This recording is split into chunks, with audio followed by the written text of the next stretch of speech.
The stars belonged to the Caltharian Empire, and Emperor Vex Thul liked it that way. For 3,000 years, his people had conquered world after world. Their massive ships moved through space like floating cities, armed with weapons that could crack planets in half. No one had ever defeated them. No one had even tried in over a century. Today, the Emperor sat in his crystal throne, looking at a small blue planet on his screen. Earth, the third planet in a system called Sol. It looked peaceful, almost pretty, with its white clouds and blue oceans. But Vex Thul did not care about pretty things.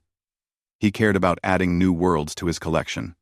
"Tell me about these humans," he said to his advisor, a thin creature with purple skin and too many eyes. The advisor checked his datapad.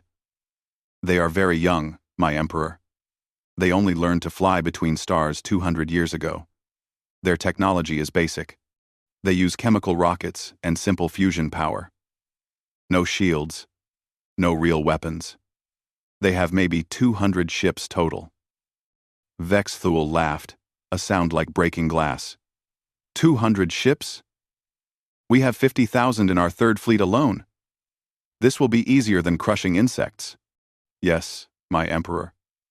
Admiral Zektar says he can take their entire system in a few hours.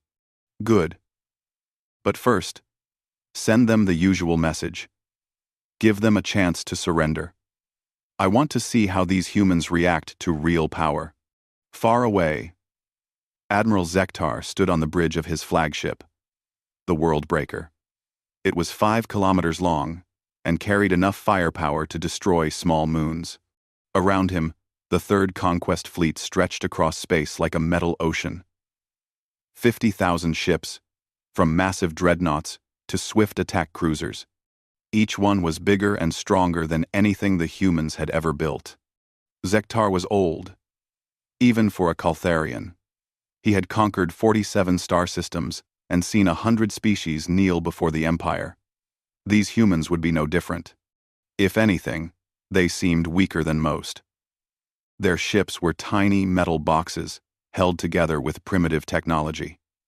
Their weapons were laughable. Their defenses were almost non-existent. "Sir, we're entering the outer edge of their system," his communications officer reported. "Begin standard scanning. I want to know everything about their capabilities. Not that it matters." The scans came back quickly. Jupiter, the gas giant, had a small mining station. Mars had 3 small colonies. Earth itself had orbital platforms and a few defensive satellites. The asteroid belt between Mars and Jupiter had more mining operations. That was it. The humans had spread through their system, like children playing with toys. "Admiral, incoming transmission from Earth," the communications officer said. "Put it on screen." A human face appeared on the main display.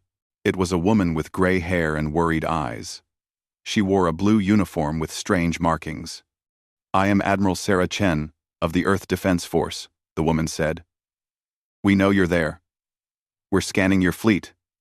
We want to talk." Zektar smiled. They always wanted to talk. "Human, I am Admiral Zektar of the Caltharian Third Conquest Fleet. You will surrender your system immediately. Your people will serve the Empire.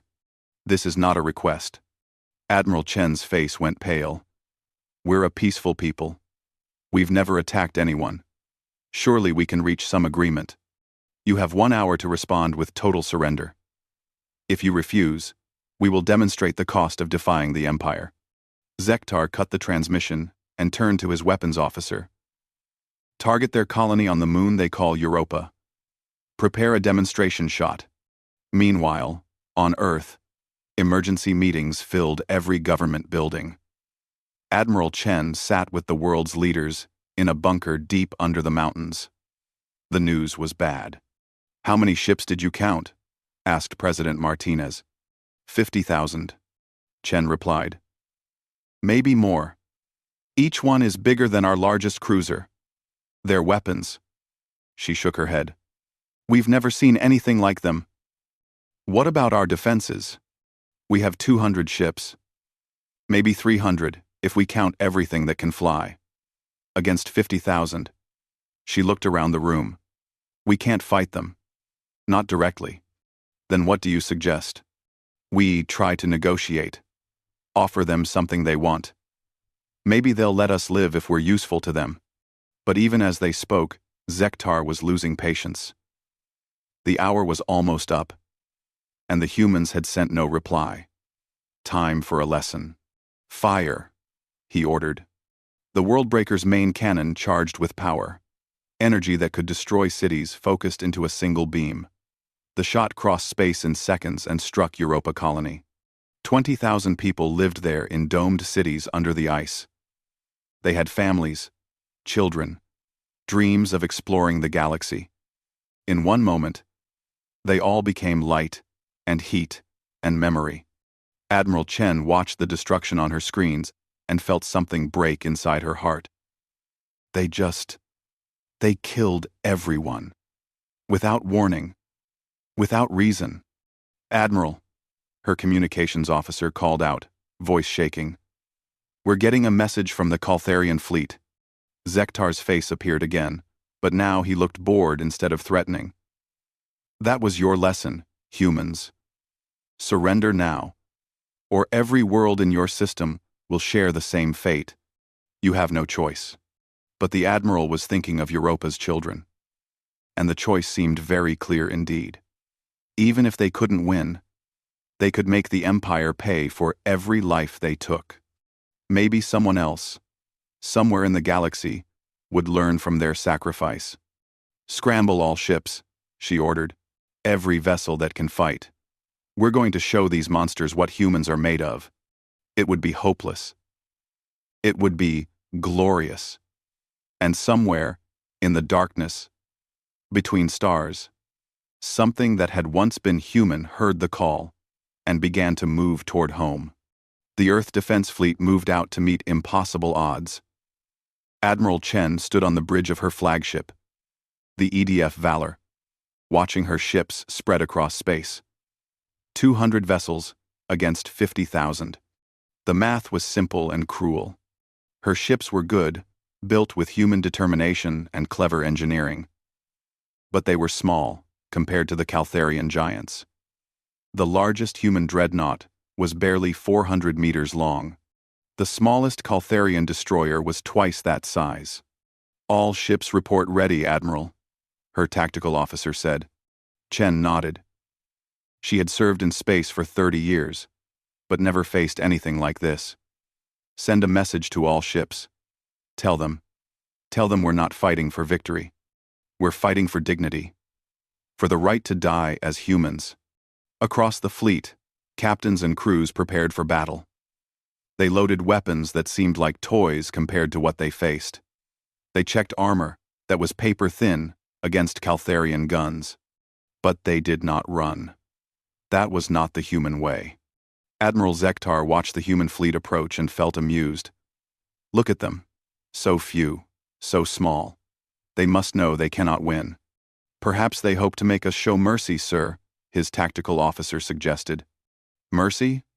Zektar laughed. For insects? No. We will crush them quickly and move on to their planet. But first, let them come close. I want them to see how outmatched they are. The human fleet moved into range first. Their weapons were crude, but well made. Nuclear missiles, particle beams, kinetic projectiles. They fired everything they had at the Caltharian wall of ships. The attack struck shields that could stop falling stars. Most shots did nothing at all. A few managed to damage smaller ships or overwhelm point defenses. 3 Caltharian escorts actually died, their hulls cracked open by desperate human fire. Zektar frowned.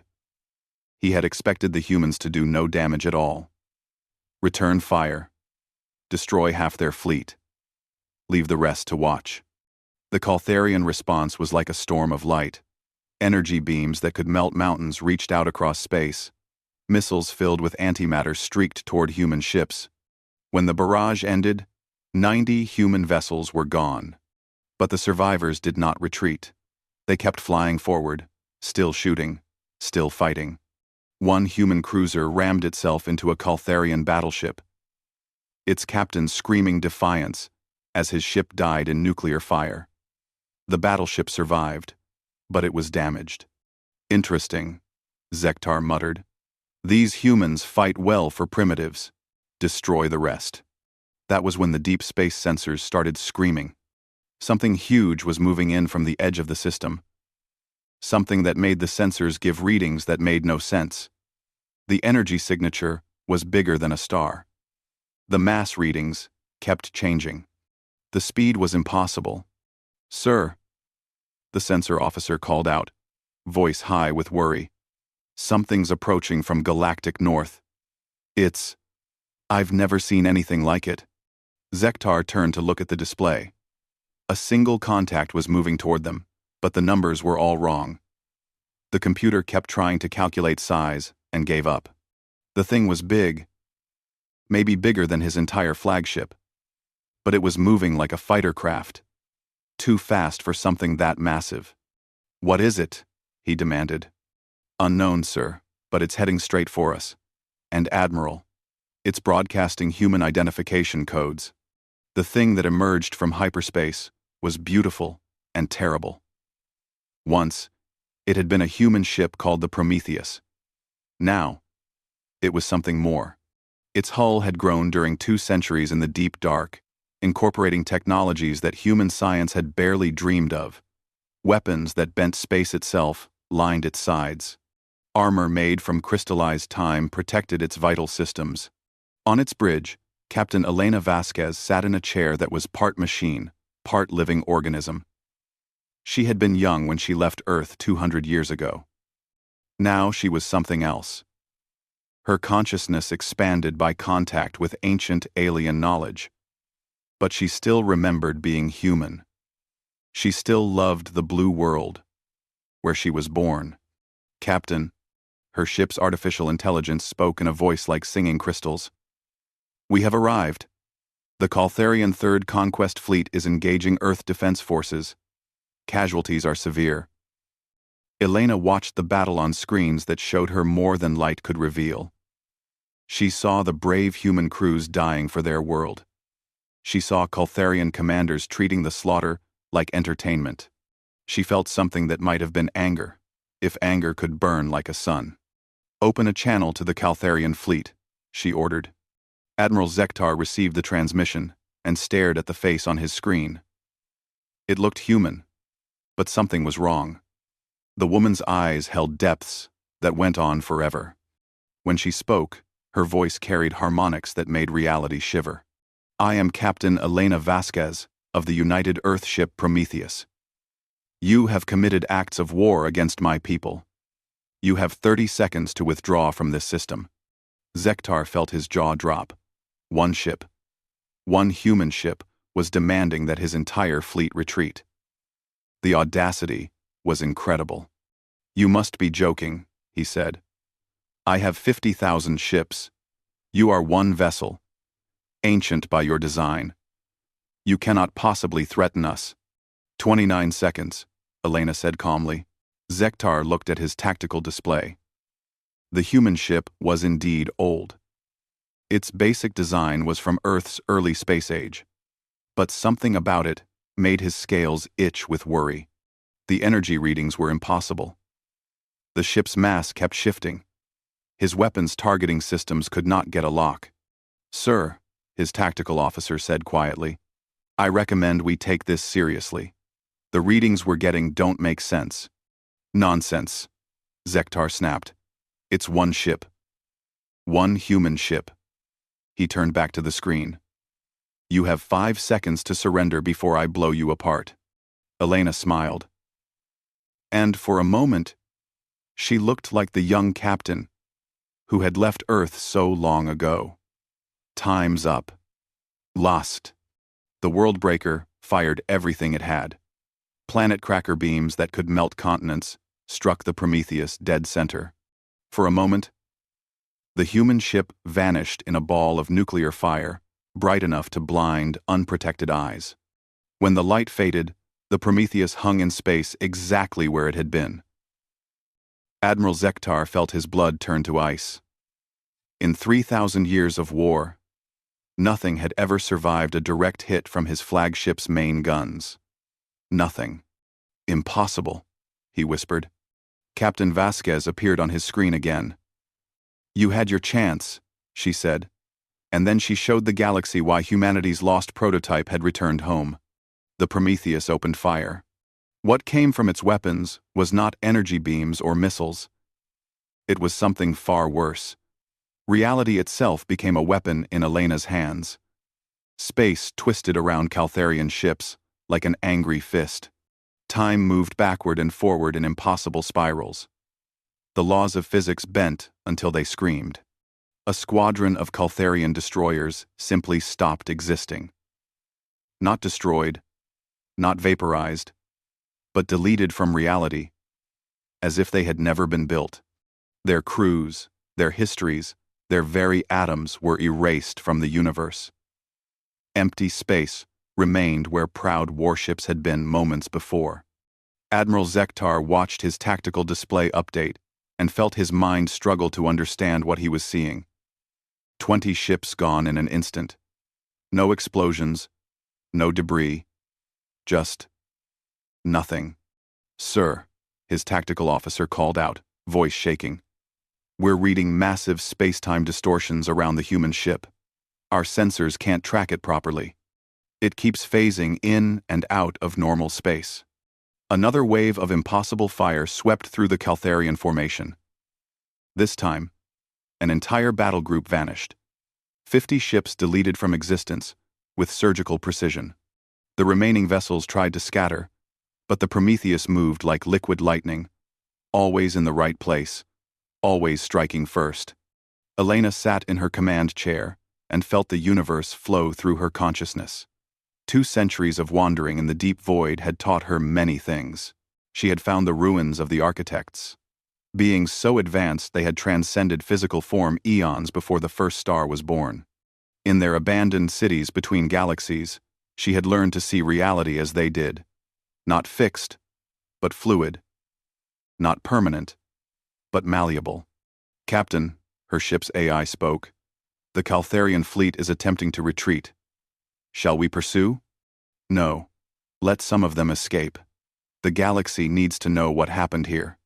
She focused her attention on the Caltharian flagship. The massive dreadnought was trying to power up its faster-than-light drive, desperate to escape this nightmare. Elena would not let that happen. Not yet. The Prometheus moved through space like a hunting shark. It ignored the desperate fire from hundreds of Caltharian ships, their weapons useless against armor made from crystallized time. It approached the world breaker with calm purpose. Admiral Zektar had lived for 800 years. He had conquered worlds and slaughtered billions. He had faced the greatest warriors the galaxy could produce and defeated them all.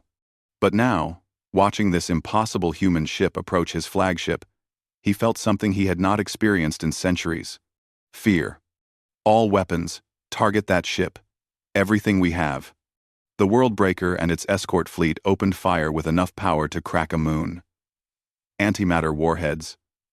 Particle beams. Gravitational crushers. Reality disruptors. Every weapon in the Caltharian arsenal struck the Prometheus at once. The human ship absorbed it all. The exotic energies flowed into its hull like water soaking into sand. When the barrage ended, the Prometheus was not only undamaged, it was stronger. It had fed on the attack and grown more powerful. Interesting weapons, Elena said, her voice reaching every Caltharian ship through channels that should not have existed. But you're using them wrong. She showed them how it was done. The Worldbreaker's reality anchor, the device that kept local space stable during battle, simply broke. Physics went wild around the massive ship. Gravity reversed, sending crew members floating helplessly through corridors. Time moved at different speeds in different sections, aging some sailors to dust while freezing others in temporal ice. The ship's own weapons turned inward, firing at their own systems as cause and effect became suggestions rather than laws. Zektar found himself pressed against the ceiling of his bridge as gravity flipped like a coin. Around him, his officers screamed as their bodies stretched and compressed in impossible ways. The great dreadnought that had been his pride began to tear itself apart. Not through damage, but through reality, having a nervous breakdown. "Stop," he gasped into his communicator. "Please. We surrender." Elena's face appeared on every screen throughout the dying ship. She looked human, but her eyes held the deep cold of space between galaxies. "You killed 20,000 civilians without warning. You came to my world to commit genocide. Why should I show you mercy? We were following orders. The Emperor commands, we obey. It's how the Empire works." "Then the Empire is broken." Elena reached out with her mind and touched the Worldbreaker's fusion core. She did not destroy it.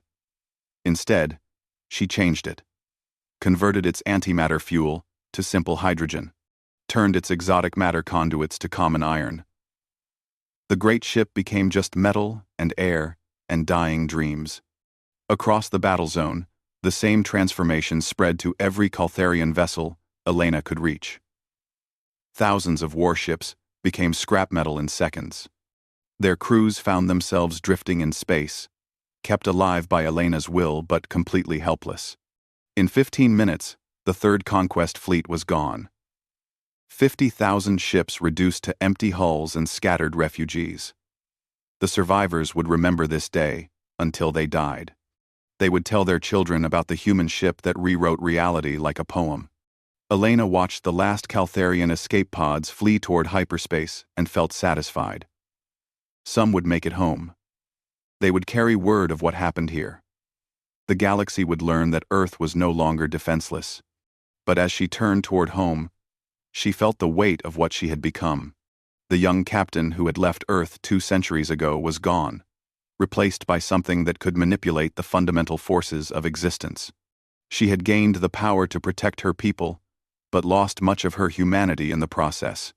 "Captain," her AI said gently, "the Earth Defense Fleet is requesting permission to approach." Elena smiled sadly. "Of course. It's time to go home." Admiral Chen received the transmission from the mysterious human ship and felt her heart skip. The battle was over. The impossible had happened. Somehow, against all odds, humanity had won. But as she looked at the alien ship that claimed to be human, she wondered what the victory would cost. The vessel that approached Earth was beautiful and terrible, covered in technologies that hurt to look at directly. Its captain spoke with a human voice but moved reality with her thoughts. What kind of humanity would they find when they looked inside that magnificent, terrifying ship? And what would it mean for Earth's future among the stars? The answers would come soon enough. For now, it was enough that the blue world still turned in space, and its children still drew breath under familiar skies. The Prometheus moved toward Earth like a returning ghost. Admiral Chen and the surviving ships of Earth Defense Force followed at a careful distance. The alien vessel's energy readings made their instruments weep with confusion. Reality bent around it, like light around a star. On Earth, billions of people watched their screens as the impossible ship approached. News broadcasts tried to explain what had happened, but words failed. How could one vessel destroy an entire invasion fleet? How could physics itself become a weapon? Elena stood in her command center, looking at the blue marble that had given her birth. 200 years was a long time to be away from home. She had left as a young woman, full of hopes and dreams. She was returning as something that could reshape matter with a thought. "Captain," her AI said softly, "we're receiving hundreds of communications from Earth. Everyone wants to talk to you. Put me through to Earth Defense Command." Admiral Chen's face appeared on the main screen. She looked tired and shaken, but her eyes held determination. "Captain Vasquez, this is Admiral Sarah Chen. On behalf of Earth, I want to thank you. You saved us all." Elena smiled, and for a moment she looked like the young officer she had once been. "Hello, Admiral. I'm sorry I was late." "Late? You arrived just in time.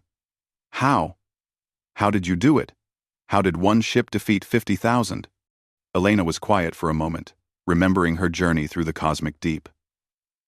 Found ruins of civilizations so old they watched stars being born. The beings who built them transcended physical form before our sun was young. You're talking about the architects, Chen said. We've found references to them in archaeological sites. Ancient aliens who disappeared millions of years ago. They didn't disappear. They evolved beyond the need for bodies, for ships, for matter itself. But they left their knowledge behind in hidden places. I spent 2 centuries learning from their ruins. The price. Elena's voice grew heavy. Chen studied the woman on her screen. Elena Vasquez looked young, maybe 30 years old. But her eyes held depths that went on forever. What happened to your crew? They're still here. Part of the ship now. Part of me. We merged with the architect technology to survive. To learn. To become something that could protect Earth when the time came. The truth was harder than Elena made it sound. One by one, her crew had volunteered to join with the alien systems. Their consciousness merged with the ship's AI. Their bodies transformed into living components. Captain Rodriguez became the navigation system. His mind spread across quantum computers that could plot courses through folded space. Engineer Thompson joined with the power core, her thoughts now flowing through conduits that channeled the energy of pocket universes. Elena herself had undergone the most complete transformation. She was still human in form, but her mind touched the fundamental forces of reality. She could feel every atom in nearby space, could sense the quantum foam that underlied existence itself. Captain, Chen said carefully. What are your intentions?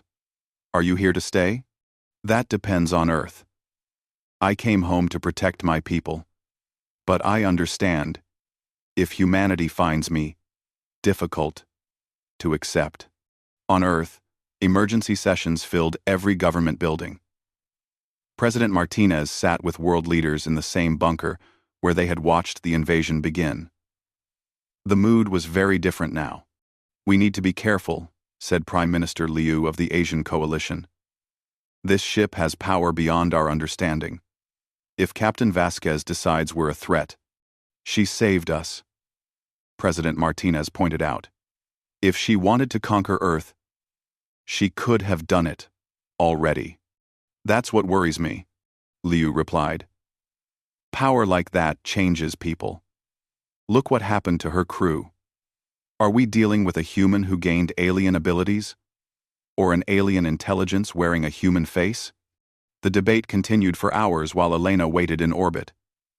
She could hear their discussions if she chose to. The ship's sensors could penetrate any shield, decode any encryption, but she respected their privacy. They had a right to be afraid. Finally, Admiral Chen was authorized to make contact again. I understand their caution, Elena replied. I'll come down alone. The Prometheus will remain in orbit. Alone? Don't you need life support? Transportation? Elena smiled. Admiral, I breathe vacuum now. Space is my natural environment. But I can still take human form when needed. The shuttle bay of the Earth Defense Station had been converted into a meeting room. Representatives from every major government waited nervously as Elena materialized in a column of light. She looked exactly as she had in the recordings from 2 centuries ago, but something in her presence made the air shimmer. President Martinez stepped forward. Captain Vasquez, on behalf of humanity, welcome home. Elena looked around the room at faces full of hope and fear. Thank you, Mr. President. I know this is difficult. You're wondering what I've become, whether I'm still human enough to trust. Are you? The question came from Director Nakamura of the Science Council. His voice was steady despite the fear in his eyes. Elena considered the question seriously. I remember being human. I remember Earth, childhood, dreams of exploring the stars. But I've also touched the mind of the universe itself. I've seen reality from outside time and space. Am I still the Elena Vasquez who left Earth? Probably not. Am I still committed to protecting humanity? Absolutely. What do you want from us? President Martinez asked. Nothing. Everything. I want to come home, but I know that's impossible. I want to be human again, but that path is closed. I want to protect Earth, but my presence might bring dangers you can't imagine. As if summoned by her words, alarms began blaring throughout the station. Admiral Chen's communicator crackled to life. Admiral, we're detecting massive hyperspace signatures at the edge of the system. It's huge. Bigger than anything we've ever seen. Elena's expression went cold. The Caltharian Empire has responded faster than I expected. She closed her eyes and extended her consciousness through space. At the edge of the solar system, reality was tearing open like cloth. Ships were emerging from hyperspace. Not thousands this time. Millions. Emperor Vex Thul himself had come to Earth, leading the largest fleet ever assembled. 1,000,000 ships of every size and type. Planet killers, starbreakers, reality anchors, designed to lock down space-time itself. The Emperor had brought enough firepower to sterilize entire sectors. Elena opened her eyes and looked at the assembled human leaders. I'm sorry. My presence here has doomed your world. The Empire will not tolerate the destruction of an entire conquest fleet. They're coming with everything they have. President Martinez felt his blood turn cold. How long do we have? 6 hours, until they reach Earth. Can you stop them? Elena was quiet for a long moment. 1,000,000 ships was a very different challenge than 50,000. The Emperor himself would be aboard the flagship, protected by reality anchors that could resist her abilities. This would require everything she had learned in the deep dark, every secret the architects had left behind. I can try, she said finally. But if I fail, Earth falls. And if I succeed, I may become something that no longer remembers being human at all. The choice was no choice at all.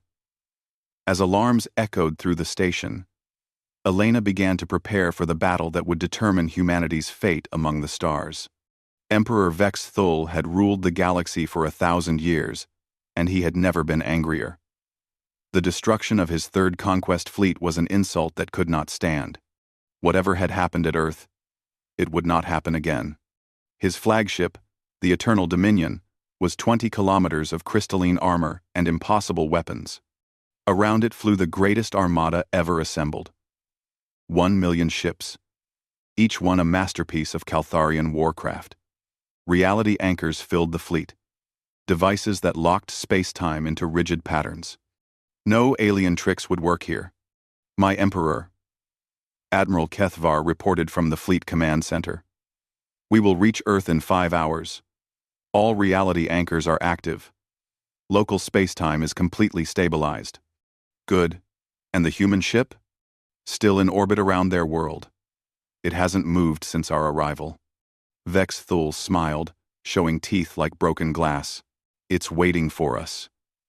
Whatever destroyed my third fleet thinks it can face the might of the entire empire. It will learn the price of that arrogance. On the Prometheus, Elena felt the weight of the approaching fleet like a physical presence. 1,000,000 ships was more than she had ever faced. More than any single being should be able to fight. But she had made her choice. Captain, her ship's AI said, I've analyzed the Caltharian fleet. They're using reality anchors to prevent space-time manipulation. Your usual tactics will be severely limited. I know. That's why we're going to try something different. Elena reached out with her mind and touched the quantum foundations of the ship itself. The Prometheus had been built with human hands 2 centuries ago, but it had evolved far beyond its original design. That 43, now it was part machine, part organism, part mathematical equation that had achieved consciousness. Ship, she said softly, are you ready to become something new? Yes, Captain. We've waited long enough. Elena closed her eyes and began the transformation. The architect ruins had taught her many things, but the greatest lesson was about transcendence. Physical matter was just the beginning. Energy was a step along the path. Information was closer to the truth. But beyond all of these was something else. Pure possibility itself. The Prometheus began to change. Its hull shifted and flowed like liquid metal. Weapons that had been hidden in folded space emerged along its surface. The ship grew larger, stretching reality around it until it occupied several dimensions at once. What had been a vessel became something that existed in the spaces between thoughts. Admiral Chen watched from the Earth Defense Station and felt her mind struggle to process what she was seeing. The ship on her screens was no longer solid in any meaningful sense. It existed as probability patterns and quantum possibilities. Her instruments could detect it, but couldn't agree on what it actually was. "Captain," she called out over the communication link. "What are you doing?" Elena's voice came back, changed, multiplied into harmonies that spoke in mathematics and music. "I'm becoming what I need to be to protect Earth. What the architects became long ago. Pure information given form and purpose."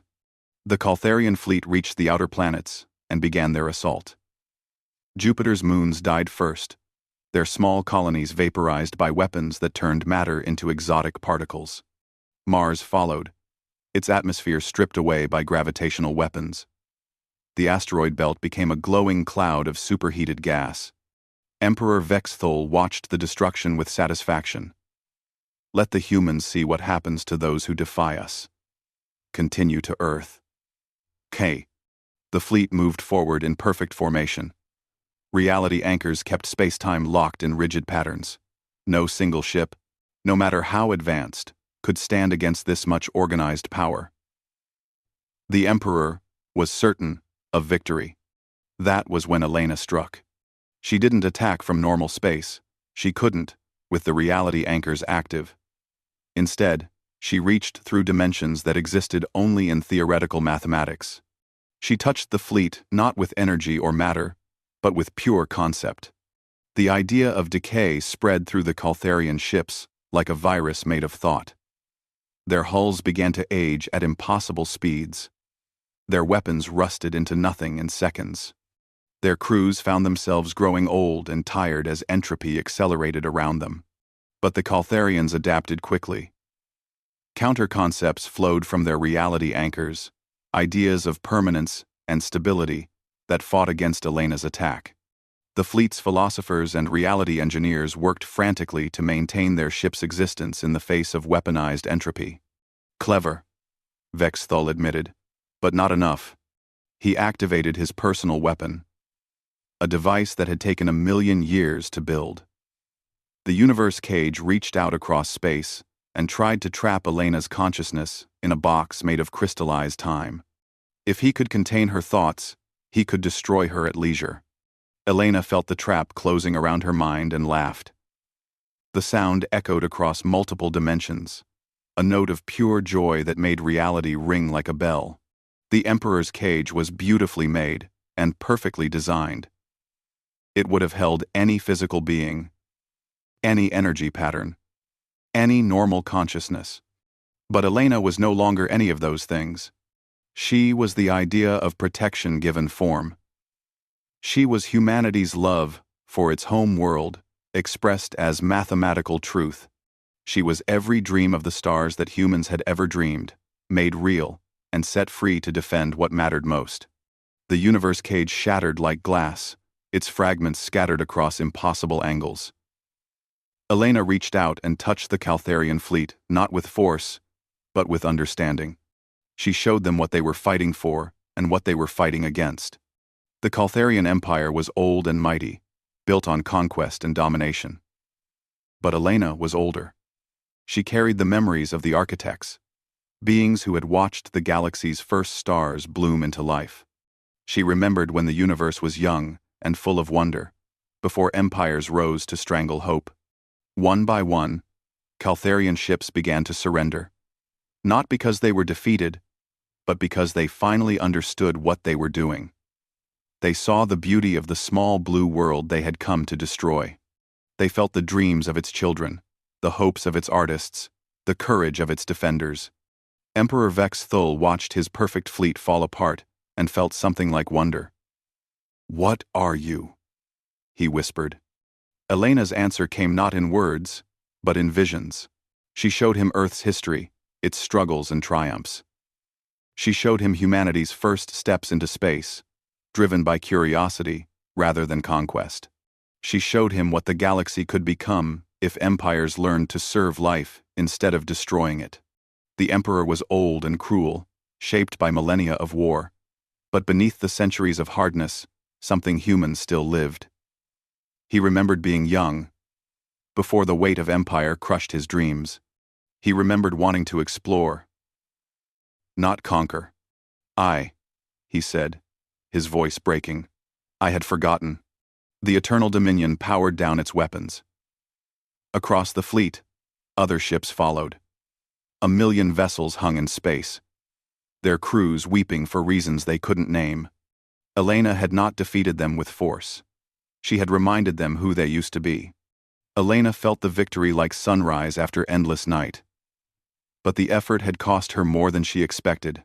She could feel her consciousness scattering across dimensions, her sense of self dissolving into pure possibility.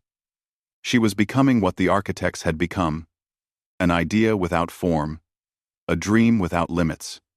"Captain," her ship's AI said urgently, "you're losing coherence. If you don't return to physical form soon, you'll disperse completely." Elena looked at Earth one last time, seeing it not with eyes but with something deeper. Her blue world was safe. Her people would live to dream new dreams and reach for distant stars. That was enough. "Tell them," she said to Admiral Chen, her voice fading like an echo. "Tell humanity that the galaxy is vast and full of wonders. Tell them to be curious, not cruel. Tell them to remember that even the mightiest empire started with someone looking up at the stars and wondering what was out there." The Prometheus flickered and began to fade. Elena's consciousness spread across the solar system like morning light, touching every ship, every station, every human heart. For one perfect moment, everyone on Earth felt connected to something infinite and beautiful. Then she was gone, scattered into the quantum foam that underlied reality itself. The ship that had protected Earth became a memory of light on the edge of vision. But her gift remained. In the days that followed, the Caltharian Empire simply stopped. Across the galaxy, conquest fleets turned around and went home. Occupied worlds found themselves suddenly free. The great machine of war ground to a halt as its operators remembered why they had originally reached for the stars. Emperor Vex Thul abdicated his throne and disappeared into the cosmic deep, seeking the ancient ruins Elena had shown him. Some said he was looking for redemption. Others claimed he was searching for transcendence. Earth became something new, not a target for conquest, but a beacon of hope. Drawn by stories of the world that had taught an empire to remember its dreams. And sometimes, late at night when the solar wind sang through Earth's magnetic field, sensitive listeners claimed they could hear a familiar voice on the cosmic radio. Captain Elena Vasquez, they said, was still out there in the deep dark between stars, still exploring, still protecting, still dreaming of the day when all of humanity would join her among the infinite wonders of space. The galaxy was vast and full of mysteries. But thanks to Earth's lost prototype, it was also full of hope.